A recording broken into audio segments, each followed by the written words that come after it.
Hi everyone, this is doctor Priyanka और आज हम अपनी AIB की सीरीज़ का लेक्चर 21 प्रिपेयर कर रहे हैं। लेक्चर 21 में हमारे आज के जो 20 क्वेश्चन की शुरुआत करेंगे उसको हम शुरू करेंगे अपने पहले क्वेश्चन से, जो आर्बिट्रेशन एंड कंसिलिएशन एक्ट का क्वेश्चन है।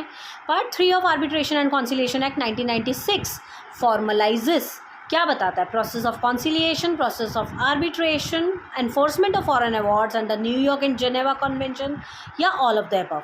तो पार्ट 3 और of arbitration and conciliation act 1996 बताता है प्रोसेस ऑफ कॉन्सिलिएशन के बारे में। नेक्स्ट क्वेश्चन है हमारा आज का, the various words use to denote mens rea. अलग अलग वर्ड्स जो मेंसरिया में यूज़ किए जाते हैं under IPC and defined in court itself are, वो क्या वर्ड्स हैं? Voluntary, dishonestly, fraudulently and reason to believe, पहला point. 2 corruptly and wantonly. 3 malignantly and maliciously. 4th is rashly and negligently. तो हमारा जो अक्सर मेंसरिया में जो वर्ड्स यूज़ होते हैं वो हैं voluntary, dishonesty, fraudulently and reason to believe. Next question is, the parties which cannot be compelled to perform specific performance of contract are provided in which section of specific relief act? Bare act का question है। Specific relief act में जब parties को compel नहीं किया जा सकता specific performance करने के लिए, वो किस सेक्शन में बताया गया है? 27, 28, 29, 30। तो हमारा सेक्शन 28 जो है वो स्पेसिफिक रिलीफ एक्ट में ये बताता है कि पार्टीज़ को आप कंपेल नहीं कर सकते किसी भी स्पेसिफिक परफॉर्मेंस को करने के लिए।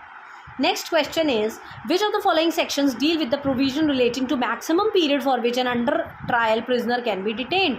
Under trial prisoner को detain किया जा सकता है, ऐसा कौन से सेक्शन में लिखा गया? ऐसा लिखा गया है 436 में, 436A में, 437A में, 437 में। ऐसा लिखा गया है 436A में। अगला क्वेश्चन है हमारा, under section 25 of land acquisition act the amount of compensation awarded by the court.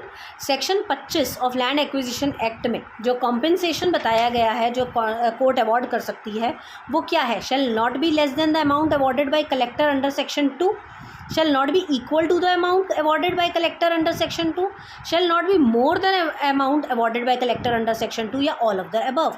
तो इसमें जो सही आंसर है वो है लेस नहीं होना चाहिए। जो कलेक्टर ने अवॉर्ड किया है उस अमाउंट से लेस नहीं होना चाहिए। Next question is, a Hindu widow if there are more than one shall take. अगर हिंदू विडो है कोई और अगर एक से ज़्यादा है तो क्या मिलेगा उसे? Shall take 1 share each, 1 share for all widows, 1 share each to maximize of 2 shares if there are more than 2 widows and none of the above। तो 1 share for all widows, मतलब जितनी विडोज़ हैं उनमें एक शेयर बराबर बढ़ जाएगा। मतलब अगर विडो के हिस्से में अगर 10 रुपये आते हैं तो और 3 विडोज़ हैं तो वो 3.25 रुपये जो भी है वो ऐसे बढ़ जाएंगे उनके। Next is, the right of equality before the law under article 14 is subjected to the restriction of. जो right to equality before law है सेक्शन आर्टिकल 14 के अंडर, ये सब्जेक्टेड टू रिस्ट्रिक्शन है किसके? Public order and morality, reasonable classification, reasonable restriction, reasonable situation. So the correct answer is reasonable classification. Next is, the objective of EU directive on mediation is. EU directives on mediation का जो objective होता है वो क्या है? Reduce करना backlogs को, backlog of cases जो मतलब केसेस पेंडिंग हो जाते हैं उनको कम करना। Dividing the case between all dispute, सारे डिस्प्यूट्स के केसेस को रेजोल्यूशन मेथड के हिसाब से डिवाइड करना। Economical reason in times of crisis, reasons देना क्राइसिस के टाइम पे। या insuring better access to ADR in cross border commercial conflicts. But this is the correct answer. उनका एक ऑब्जेक्टिव क्या होता है EU डायरेक्टिव्स का मीडिएशन के ऊपर, ताकि बेटर जो है वो मीडिएशन के लिए एक प्रोसेस ADR को लिया जाए ताकि क्रॉस बॉर्डर कमर्शियल डिस्प्यूट्स जो है उसमें सॉल्व किए जा सकें। Next is, under section 18 of Indian Evidence Act admission of which of the following person is not admissible against the other. किस चीज़ का एडमिशन इसमें अलाउड नहीं है? 1 of the plaintiffs, 1 of the defendant, agents of the party, statement of the third party. Statement of the third party is the correct answer. Complaint means allegation in writing made by the complainant that.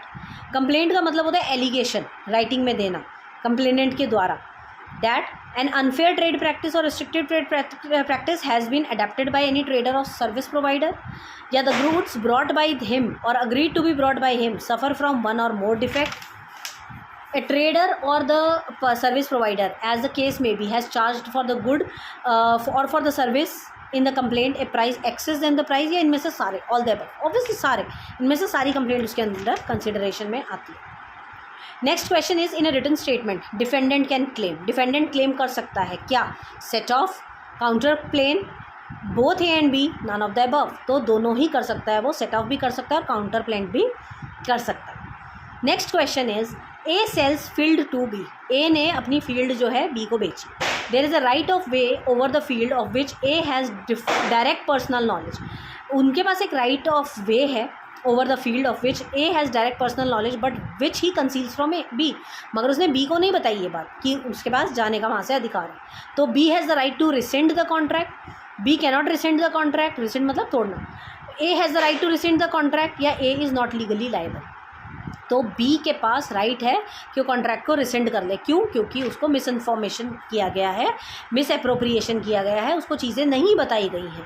तो जब चीज़ें बिना बताए आप contract sign करा लेते हो तो वहाँ पर वो कॉन्ट्रैक्ट इनवैलिड हो जाता है। Next is this section was enacted by to meet the cases of dowry death, dowry death के केसेस इनमें लिए जाते हैं। किस में?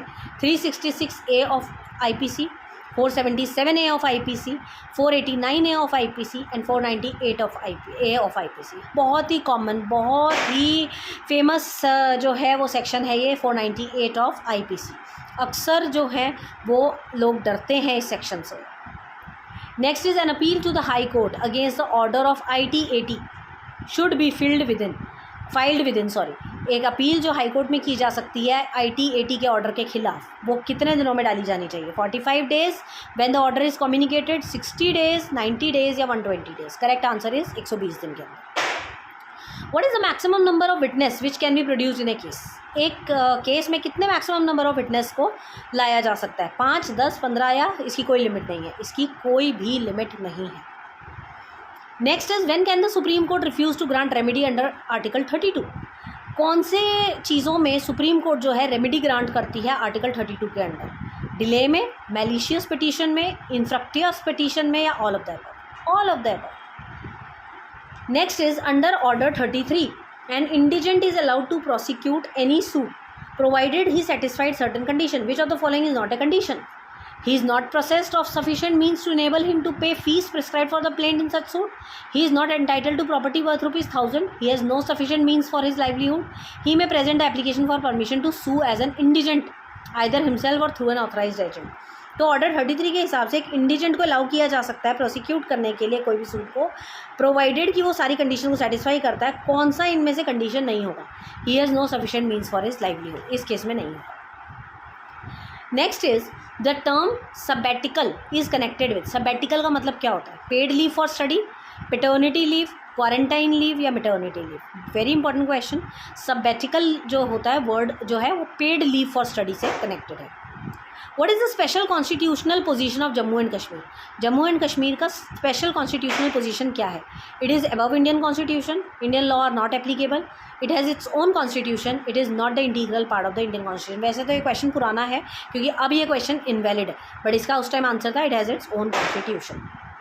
The undertaking contained in a promissory note to pay a certain sum of money is, जो undertaking होती है प्रोमिसरी नोट में to pay a certain sum of money, क्या है वो? कंडीशनल है, अनकंडीशनल है, मे बी कंडीशनल और अनकंडीशनल या ऑल ऑफ द अबव? तो हमारा आंसर रहेगा अनकंडीशनल होता है। To make the criminal harmless by supplying him those things which he lacks and to cure him of those drawbacks which made him to commit a crime is known as expiatory or penance theory of punishment, deterrent theory या preventive theory, reformative और rehabilitative theory या retributive theory of punishment। तो इसका जो सही answer है वो है रिफॉर्मेटिव थ्योरी। कहने का मतलब क्या है क्वेश्चन का कि क्रिमिनल को harmlessly, to make the criminal harmless by supplying him those things which he lacks, जो उसके पास नहीं है वो चीज़ें दे देना, एंड टू क्योर हिम, उसको सही करना ड्रॉबैक से ताकि वो क्राइम ना करे। तो उसके लिए हमारी जो थ्योरी लगती है वो लगती है रिहैबिलिटेटिव या रिफॉर्मेटिव। मैंने आपको थ्योरीज ऑफ पनिशमेंट के बारे में बताया है। डेटरेंट मतलब बहुत ही गंदी पनिशमेंट देना, रिफॉर्मेटिव का मतलब उसको सुधारना, रिहैबिलिएट करना। इसके अलावा आपकी और भी बहुत सारी टाइप ऑफ थ्योरीज़ हैं, तो उसके लिए आपको जहाँ पर हम उसको रिफॉर्म कर रहे हैं तो उसको रिहैबिलिटेटिव भी बोल सकते हैं और रिफॉर्मेटिव थ्योरी भी बोल सकते हैं। Next question is maintenance application under section 18(2) of HMA is filed in, जो आपका मैट्रिमोनियल जो सॉरी मेंटेनेंस एप्लीकेशंस है under section 18(2) Hindu marriage act के हिसाब से, वो कहाँ फाइल किया जाता है? Matrimonial court, high court, district court, any of the above. District court में किया जाता है। कई बच्चे मैट्रिमोनियल कोर्ट देख के परेशान हो जाते हैं, डिस्ट्रिक्ट कोर्ट होगा इसका सही आंसर।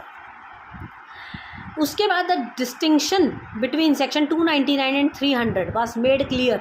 सेक्शन 299 एंड 300 जो है वो क्लियर किया गया किस बाय मेल्विन जे इन, कौन से केस में? रेग वर्सेस गुरु हारिद गोप, रेग वर्सेस गोविंदा, गोविंद वर्सेस रेग, रेग वर्सेस हेवर्ड। तो ये जो आंसर है इसका सही है रेग वर्सेस गोविंदा। 299 एंड 300 सेक्शन किसके हैं पता है ना? Murder and attempt to murder के, पनिशमेंट टू मर्डर के, sorry. Next is minimum number of members required to apply for incorporation certificate in a public limited company। Minimum number of member जो होते हैं वो चाहिए होते हैं हमें अप्लाई करने के लिए incorporation certificate in public limited company. कितने चाहिए होते हैं हमें? 7, 3, 2, 50। ये क्वेश्चन बहुत बार रिपीट हुआ है। मिनिमम नंबर ऑफ मेंबर चाहिए हमें 7। Which of the following heirs is not class 1 heir, इनमें से कौन सा क्लास 1 हायर में नहीं आता? क्लास 1 मतलब first category under Hindu succession act 1956। आपके ऑप्शन है सन, फादर, विडो या मदर। इनमें से कौन सा जो है वो नहीं आता फर्स्ट हायर में? फादर। सन भी आता है आपका, विडो मदर आती है, फादर नहीं आता। द मैक्सिमम ऑडियो अल्ट्रम ऑपरेटम डिनोट्स, क्या मतलब होता है ऑडियो अल्ट्रम? पार्टम होता है ये, इसने ओ गलत लिखा है, पार्टम। तो नो वन शैल बी जज of his own case, no one shall be condemned unheard, rights are better than duties, none of the above. मैंने लेटिन मैक्सिम की वीडियो में बताया है ऑडियो अल्ट्रम पार्टम का मतलब होता है दोनों पार्टीज़ को बराबर सुनने का मौका दिया जाए, बोलने का मौका दिया जाए। जज उनको अनसुना नहीं कर सकता है, उसको दोनों ही पार्टीज़ को बराबर बराबर बोलने का मौका देना पड़ेगा।